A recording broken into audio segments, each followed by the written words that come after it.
Kusnadi dari kelompok 3. Saya akan menjelaskan tentang konsep pembelajaran. Nah, dalam konsep pembelajaran ada 3 hal penting yang harus diketahui. Yang pertama adalah pembelajaran, yang kedua belajar, yang ketiga adalah mengajar. Yang kita ketahui pertama kali yaitu belajar. Apa sih belajar itu? Menurut saya belajar adalah suatu proses berubahnya tingkah laku menjadi lebih baik. Nah, dalam belajar itu sendiri ada 3 ciri umum yang signifikan. Yang pertama yaitu belajar adalah kegiatan ataupun suatu aktivitas yang ada pada diri seorang individu yang disengaja. Itu yang pertama. Yang kedua adalah proses interaksi antara individu dengan lingkungannya. Yang paling penting yaitu yang ketiga, yaitu belajar. Hasil dari belajar ini adalah perubahan tingkah laku yang lebih baik. Nah, dari ketiga ini, kalau sudah terpenuhi maka bisa disebut dengan belajar. Yang kedua dari pembelajaran yaitu mengajar.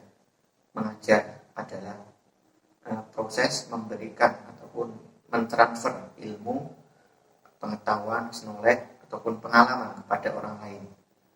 Nah, mengajar itu seperti itu. Jadi antara belajar dan mengajar itu ada jelas-jelas beda. Dan yang terakhir adalah pembelajaran.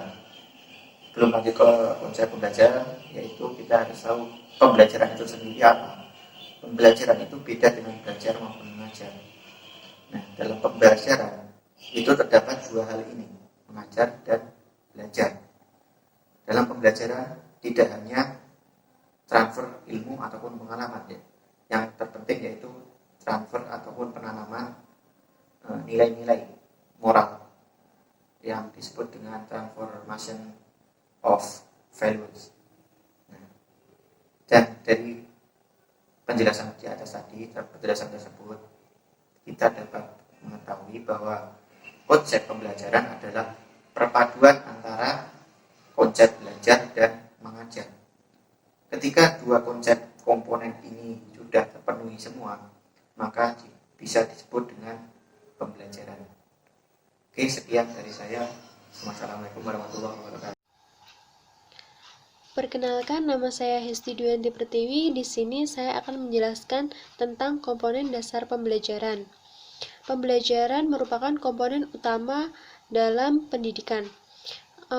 Keberhasilan suatu pembelajaran itu dipengaruhi oleh komponen atau subsistem untuk mencapai suatu hasil secara optimal. Menurut Sutopo, komponen pembelajaran itu terdiri dari beberapa, yaitu siswa, guru, tujuan, materi, metode atau alat, evaluasi, dan lingkungan. Masing-masing komponen itu merupakan bagian yang berdiri sendiri, tetapi mereka saling bergantung dan bersama-sama untuk mencapai tujuan. Tidak ada satupun dari ke-8 komponen tersebut dapat dipisahkan, karena dapat mengakibatkan tersendatnya suatu pembelajaran. Berikutnya, versi lain mengemukakan bahwa untuk mewujudkan proses transformasi edukatif, perlu komunikasi antara pendidik dengan peserta didik yang mengandung unsur pedagogis, didaktis, dan psikologis. Maka untuk mewujudkan hal tersebut minimal harus ada 5 komponen dasar, yaitu yang pertama, tujuan mengajar. Apa itu artinya tujuan mengajar? Artinya, apa standar ketuntasan minimal yang harus dicapai oleh peserta didik. Yang kedua, materi pembelajaran. Materi pembelajaran itu artinya para pendidik harus mampu memahami materi apa yang akan diberikan kepada peserta didik. Yang ketiga adalah metode dan teknik. Metode dan teknik itu adalah cara penyampaian materi pendidik ke peserta didik. Dan yang keempat, perlengkapan dan fasilitas. Itu berguna untuk membantu tercapainya tujuan dari pembelajaran. Dan yang terakhir adalah evaluasi.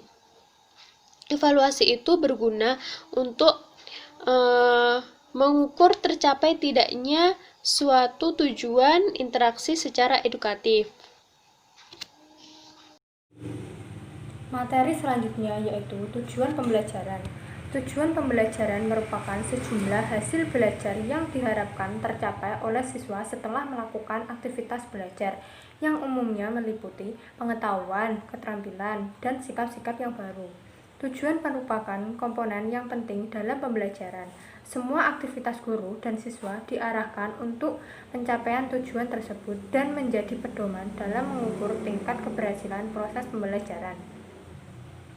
Ada beberapa jenjang tujuan yang harus dipahami oleh guru atau calon guru, mulai dari tujuan pendidikan nasional, tujuan institusional, tujuan kurikuler, tujuan umum pembelajaran, sampai tujuan khusus pembelajaran. Dalam konteks pembelajaran, acuan yang dapat digunakan dalam merumuskan tujuan antara lain: yang pertama, rumusan tujuan pembelajaran harus memiliki aspek-aspek kecakapan generik. Yang kedua, rumusan tujuan pembelajaran harus memiliki unsur materi pembelajaran. Yang ketiga, rumusan tujuan pembelajaran harus memiliki nilai-nilai moral yang dapat diunjuk kerjakan siswa setelah selesai belajar.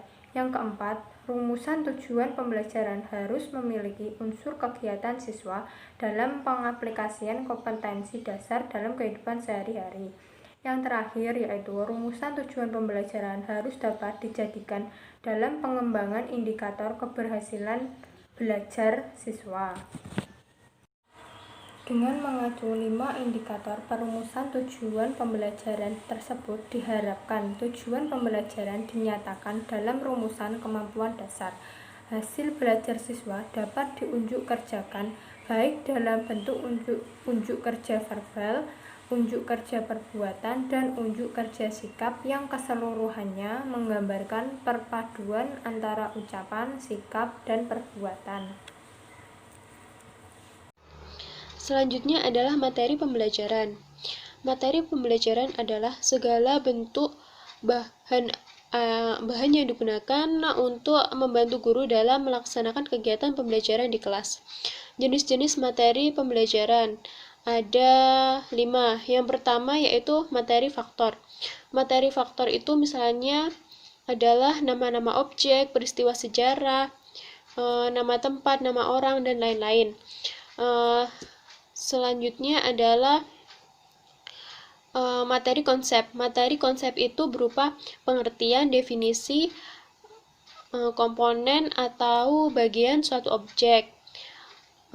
Yang ketiga adalah materi prinsip. Materi prinsip contohnya adalah dalil, rumus, postulat, teorema, atau hubungan antar konsep. Yang keempat, materi prosedur. Itu isinya adalah materi yang berisi tentang langkah-langkah. Dan yang terakhir adalah materi jenis sikap. Itu materi jenis sikap. Materi jenis sikap itu berisi tentang materi yang berkenaan dengan sikap.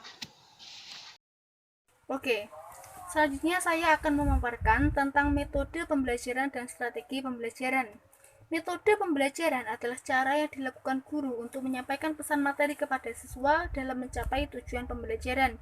Sedangkan strategi pembelajaran adalah teknik atau trik yang digunakan bagaimana membuat pembelajaran menjadi menyenangkan, mengasihkan, dan tidak membosankan. Keduanya sangat berkaitan. Lalu, bagaimana kita bisa menentukan metode dan strategi yang tepat? Langkahnya adalah kita harus melakukan analisa terhadap mata pelajaran dan juga siswa. Selanjutnya saya akan memaparkan sedikit macam-macam metode pembelajaran dan strategi pembelajaran. Pertama ada metode pembelajaran konvensional atau ceramah.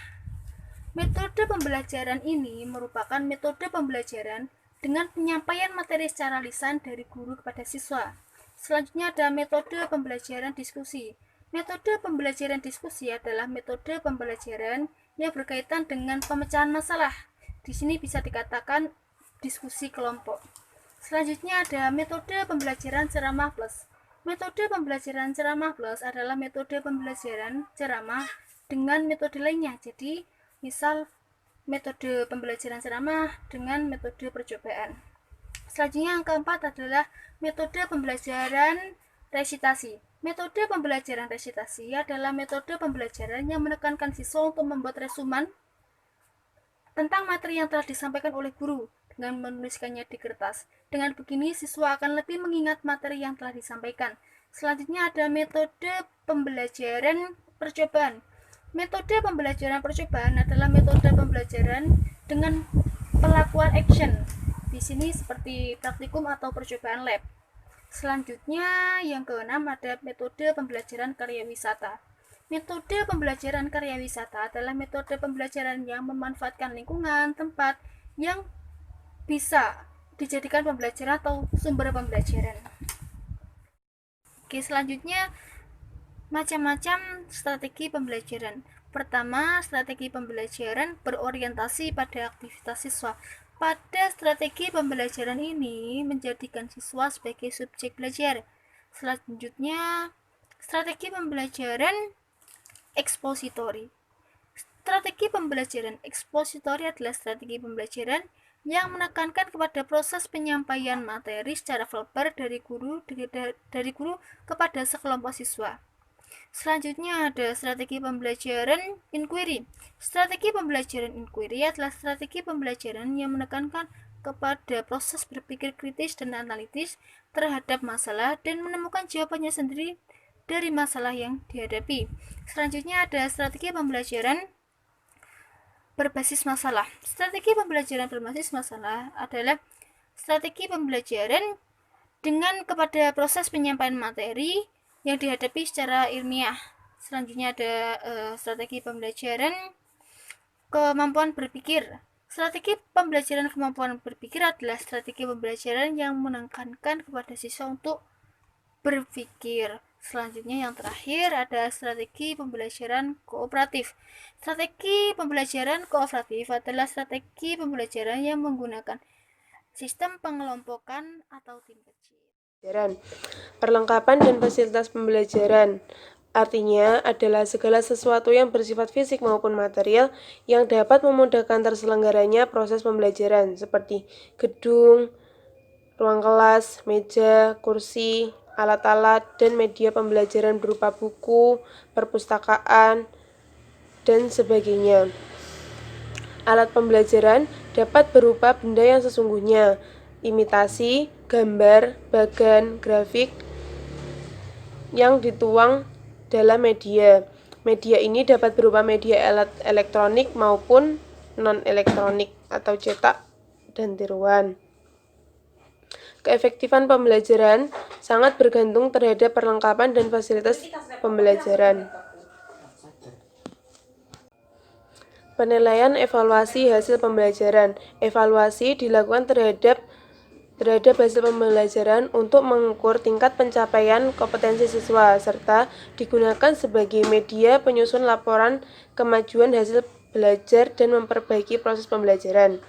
Evaluasi dilaksanakan berpedoman pada tujuan dan materi pembelajaran untuk menetapkan tingkat keberhasilan. Penilaian ini dilakukan secara konsisten, sistematis, komprehensif, objektif, dan terprogram dengan menggunakan tes dan non-tes dalam bentuk tertulis maupun lisan.